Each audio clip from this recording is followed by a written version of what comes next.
Hi guys! Good morning! Another day, another vlog. So, welcome home. Andito tayo sa Pilipinas. Dapat talaga uwi kami ng April in time for the Eid holidays. And because of what had happened, kailangan namin umuwi agad. And good thing naman napayagan kami sa work na i-continue na yung vacation until May. Actually, ako baka mag-extend pa until June. Pero I'll share with you more details sa susunod na vlog. Kung bakit. Siguro iba sasabihin ng haba ng bakasyon ni Miss Irish. Yes, mahaba in a sense na mahaba yung months na nandito ako sa Pilipinas. But I am still working from home most of the time. Like, ilang linggo lang yung vacation ko. I think 2 weeks lang ata. Tapos work from home na lang talaga siya. Punta-punta pa rin ako ng office. But mainly work from home tayo. So either dito or sa Antipolo tayo mag-work from home kala Sachi. But yeah, for now, kasi later pupunta yung mga pinsan ko Friday night tayo dito sa bahay. Kaya alis kami na Papa. Pupunta kami ng Taytay Palengke para bumili ng mga uulamin natin later at ipupulutan. Hi, Panda!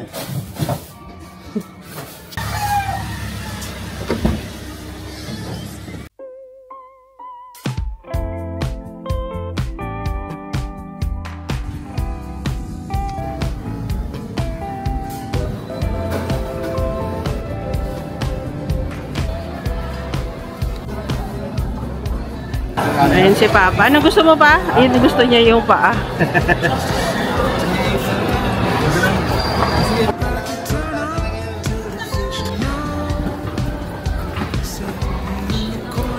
Ayan, salamat po.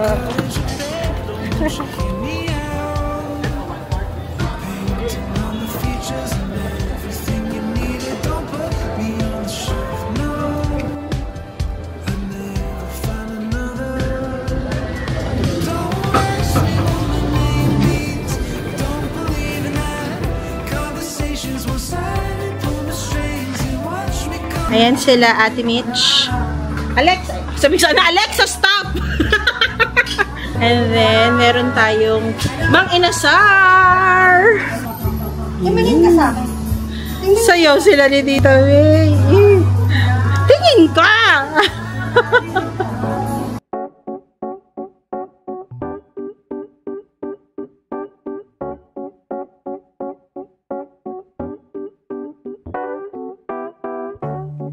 I've been out of my head, can't get out of bed. Too much on my brain, but got it good, can't complain. It's like I'm losing my mind, and time's hard to find. What's a girl gotta do to catch a break? Patlanong sa atin, no? Punta kami sa SM ang ano ni Mom. Hinatid na namin si Patrick. Tapos, magtatambay lang kami. Pumunta kami Macau Imperial. Palamig-lamig. Starbucks. As an only child, Papa and Mama. Kasi parang ang dami na niya eh. Gusto daw niya yan. Sach, ito daw yung housewarming gift mo sa kanya. Akala ko bibili ka ng bagoong. Dalimondo, Moms. Dalimons. Dalimondo.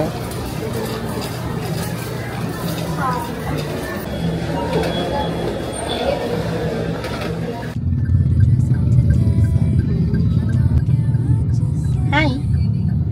Hi.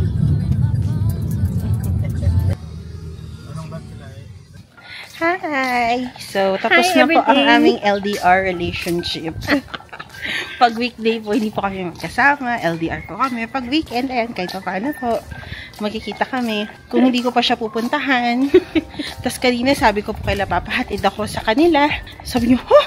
Bakit ka na naman maglalakwatsa? Medyo strict po talaga yung parents ko. Hindi po talaga ako So, lalabas lang kami. Doon daw sa labas, mayroong bilihan ng mga gulay-gulay, mga talbos. Hinigyan po akong pambili ng mga talbos.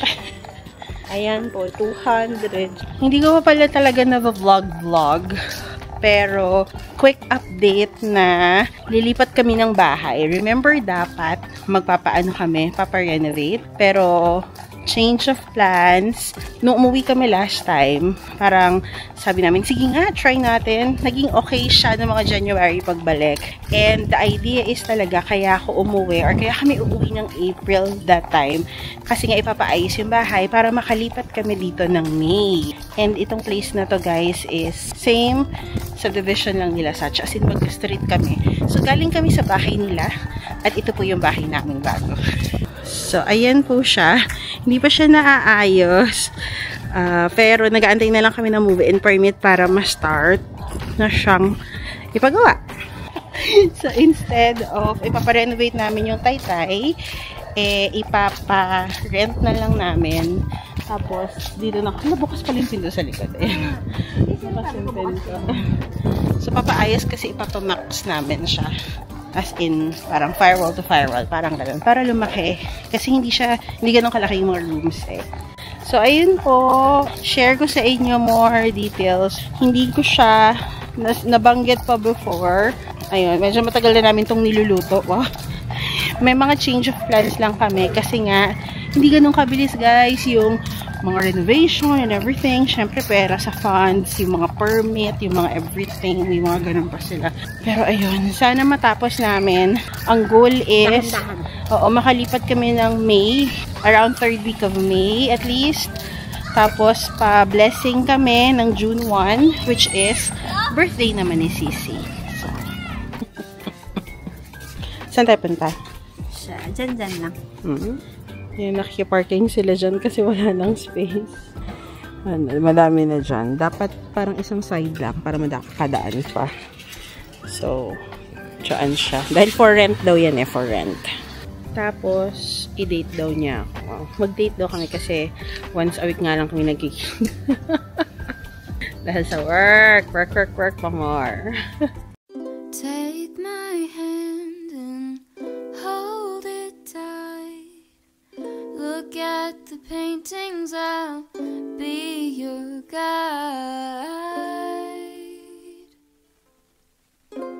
Don't stop looking in my eyes.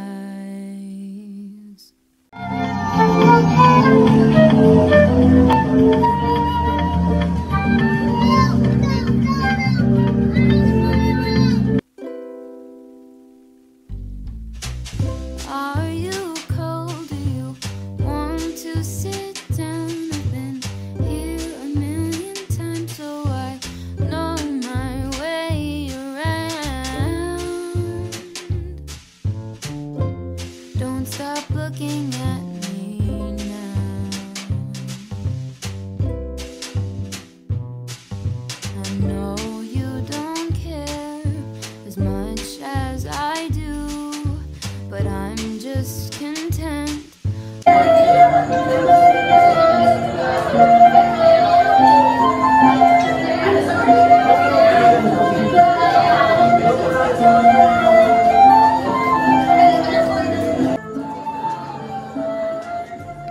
Uwian na guys! Yung entire experience, ma-describe ko siya as romantic. Lalo na pag Friday and Saturday, kasi meron silang ano yun? Flute something. Pwede ka mag-request. Pwede ka mag-request. Tapos mag-tip ka na lang. Nice yung vibe. Umulan lang, but it's still okay. So, malapit lang to sa amin guys. As in mga 15 minutes? Kasi ma-traffic lang, but it's around 2.5 kilometers. Pwede nga kaming mag-tricycle papunta dito eh. Pero yeah, uwi na tayo!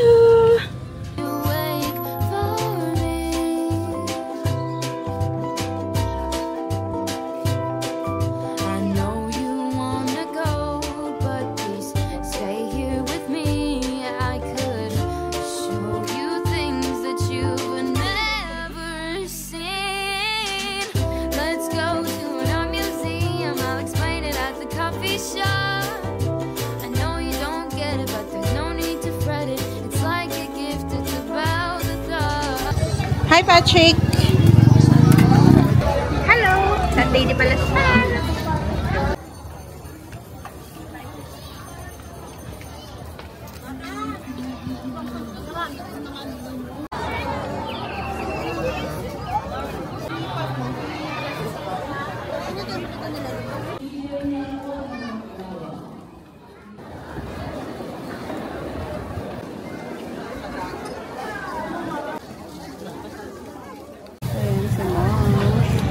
Marami ditong bilihan eh.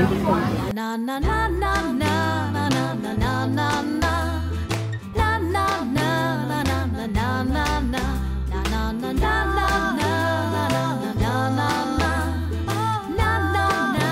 na na na na each and every day I'm gonna do the things that say let's love each other, find the best of us through love. Let's love each other. Love is only good, so good, oh so good.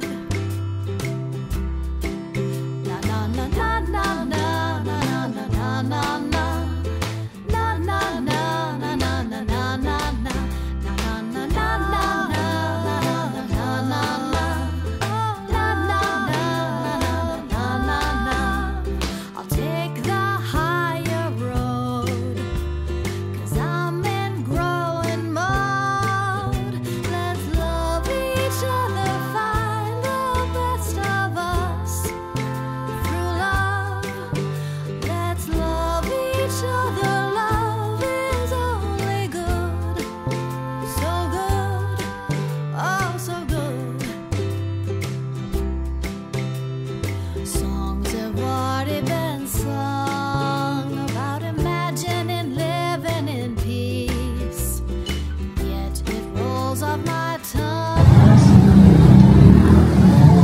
Finish na guys, magpa-nails. Ayan, sobrang happy sa nails ko.